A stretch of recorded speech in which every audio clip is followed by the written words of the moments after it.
Hi! Hello అండి. మీ ఈశ్వరమ్మని. అందరూ ఎలా ఉన్నారు? బాగున్నారా? అందరికీ గుడ్ ఆఫ్టర్‌నూన్ అండి. ఈ ఉదయం చెప్పాను కదా నేను మావయ్య అయితే చేపలు తెస్తాడని చెప్పి, చేపలైతే తీసుకొనొచ్చాడండి. తెచ్చేటప్పటికే 12:30 అయింది. ఏందమ్మా ఎప్పుడు మీ మావయ్య 12:30కే తెస్తారా అంటారేమో, అదేమి లేదండి. మాకు సముద్రం దగ్గర కాబట్టి, మాకు వేటకెళ్ళిన వాళ్ళు ఆ టయానికైతే వస్తారు. ఇంక అందుకని చెప్పి మావయ్య అయితే వేట నుంచి వచ్చిన తర్వాత ఫ్రెష్‌గా అయితే చేపలు తీసుకొని, నాకు కష్టం కలగకూడదని చెప్పి అక్కడే చేపించుకొని వస్తాడు. ఇంక అందుకని చెప్పి లేట్ అవుతుంది. ఇంక చేపలైతే తీసుకొచ్చిన తర్వాత అవన్నీ క్లీన్ చేసేటప్పటికి నాకైతే ఒక అరగంట అయితే పట్టిద్ది. చేపిచ్చినా సరే ఇంక నేనైతే కూర అయితే పొయ్యి మీద అయితే వేసేసానండి. కూర అయితే రెడీ అయిపోయింది.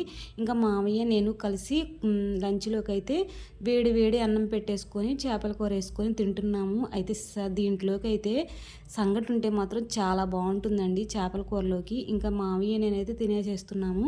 మీరు లంచ్‌లోకి ఏం చేసుకున్నారనేది కామెంట్ బాక్స్‌లో కామెంట్ చేసేయండి. ఈ వీడియో మీకు నచ్చితే మాత్రం లైక్ చేయండి. మరీ నచ్చితే సబ్స్క్రైబ్ చేసుకోండబ్బా!